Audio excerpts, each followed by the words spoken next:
Hello again. I know I said in my Hello World video diary that the next one would probably be all about the equipment that I've sourced for the studio. That video is still coming, and soon. It's probably going to end up being video diary number 3 or maybe number 4 at most. But the fact is, I went with my original plan of doing unboxing for all of it, and I just don't like how it turned out. I'm probably not at the point in all of this where I really should be that picky, but still. I had very little in the way of scripted remarks, and what I did say about the equipment was just not very insightful. I was also caught just a little bit with my pants down at one point when I found that what I thought were full lighting kits were actually just soft boxes, no bulbs included. I've ordered bulbs. They're pretty good. A couple of them have actually come. They're that way.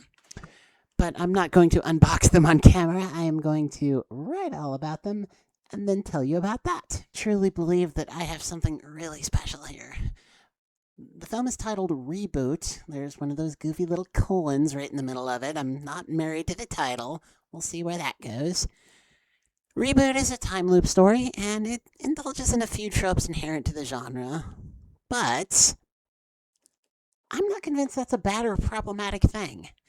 Viewers know what kind of stories they like, and that can be more specific than just knowing that they like science fiction or action or thought-provoking stories or stories about love and acceptance, all of which are themes that are found in Reboot. As the website TV Tropes memorably states, tropes are tools. They're how we build stories. Everyone loves originality, but you can't reinvent the wheel at every possible step. The viewer needs something to latch on to, something that they already know.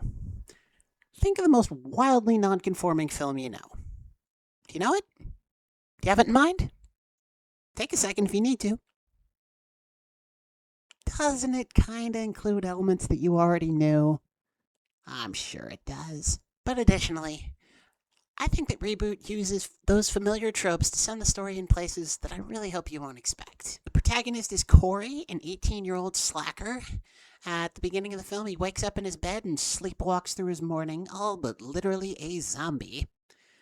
Banal interactions with his mom and his friend giving him a ride to school tax his schlubby mental faculties to their brim. After a few moments of goofing off in his high school classroom, Corey notices a girl he's never seen before. And it's not like that. It's not what you're thinking. Though there might be an askance reference or two that way later on. Corey sees this girl and he's mystified by her. He seems to know deep down that there's something special about her, setting her apart from the other sleepwalkers that make up his life. And he's quickly proven right. A strange red glow emanates from her hand, like nothing anyone has ever seen before. And then Corey's hand glows as well. The two of them share a moment, eyes locked, frozen in time, united by this bond. And it's quickly ripped apart when a masked military officer shoots the girl dead. And then just as quickly, he turns the gun on Corey. Corey then wakes up in his bed and is convinced he dreamed the whole thing. As I said, there are a few tropes. Till he finds out that he very much did not. Now, as of recording, I've not taken any steps to legally protect this script, so I'm not really going to go into any further detail about the plot and its resolution. But I've already told you enough to speak to some of the themes of the story. The glowing hand mutation is an allegorical symbol for, if I'm being honest, transness. But I'd love for it to be read as anything that makes a person feel different, particularly in a way that they might face ridicule or persecution for. That's something that can mean a lot of different things to a lot of different people, and I hope it's something that can strike a chord with a diverse audience. An even greater theme, and maybe I'm tipping my hand just a very tiny little bit, but that's okay this time. That even greater theme is allyship. How does someone come to be an ally for those who are marginalized, pushed to the side or forgotten about, or yes, even killed, for nothing other than who and what they are? I'm wearing a different outfit now. Cute though, isn't it?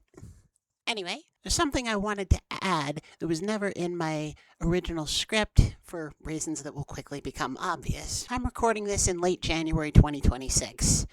The last few weeks, particularly in Minneapolis, Minnesota, we have seen some of the really terrible consequences of just what can happen to people who stand up for others, who act as allies.